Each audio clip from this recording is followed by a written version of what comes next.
ഇന്നത്തെ വേദഭാഗം വിശുദ്ധ മർക്കോസ് എഴുതിയ സുവിശേഷം 8-ാം അധ്യായം 22 മുതലുള്ള ദൈവവചനങ്ങളെ ശ്രദ്ധിപ്പിൻ.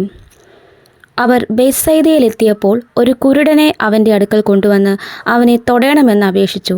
അവൻ കുരുടൻ്റെ കൈക്ക് പിടിച്ച് അവനെ ഊരിന് പുറത്തു കൊണ്ടുപോയി അവൻ്റെ കണ്ണിൽ തുപ്പി അവൻ്റെ മേൽ കൈവച്ചു. നീ വല്ലതും കാണുന്നുണ്ടോ എന്ന് ചോദിച്ചു. അവൻ മേൽപോട്ട് നോക്കി, ഞാൻ മനുഷ്യരെ കാണുന്നു, അവർ നടക്കുന്നത് മരങ്ങൾ പോലെയത്രേ കാണുന്നത് എന്ന് പറഞ്ഞു. പിന്നെയും അവൻ്റെ കണ്ണിന്മേൽ കൈവച്ചാറെ അവൻ സൗഖ്യം പ്രാപിച്ച് മിഴിച്ചു നോക്കി എല്ലാം സ്പഷ്ടമായി കണ്ടു. നീ ഊരിൽ കടക്കപോലും അരുത് എന്ന് അവൻ പറഞ്ഞ് അവനെ വീട്ടിലേക്ക് അയച്ചു. അനന്തരം യേശു ശിഷ്യന്മാരുമായി ഫിലിപ്പോസിൻ്റെ കൈസരിക്കടുത്ത ഊരുകളിലേക്ക് പോയി. വഴിയിൽ വെച്ച് ശിഷ്യന്മാരോട്, ജനങ്ങൾ എന്നെ ആരെന്ന് പറയുന്നുവെന്ന് ചോദിച്ചു.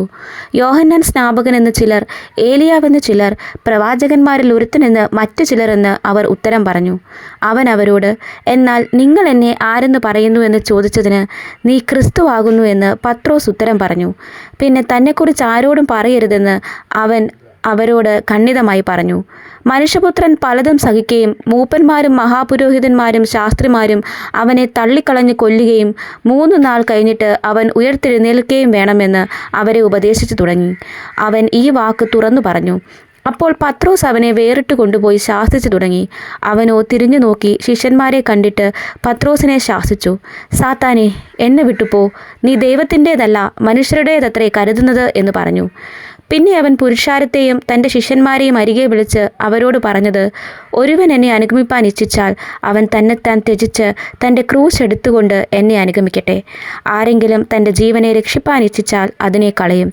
ആരെങ്കിലും എൻ്റെയും സുവിശേഷത്തിൻ്റെയും നിമിത്തം തൻ്റെ ജീവനെ കളഞ്ഞാൽ അതിനെ രക്ഷിക്കും. ഒരു മനുഷ്യൻ സർവ്വലോകവും നേടുകയും തൻ്റെ ജീവനെ കളയുകയും ചെയ്താൽ അവൻ എന്ത് പ്രയോജനം? അല്ല, തൻ്റെ ജീവനു വേണ്ടി മനുഷ്യൻ എന്തൊരു മറുവില കൊടുക്കും?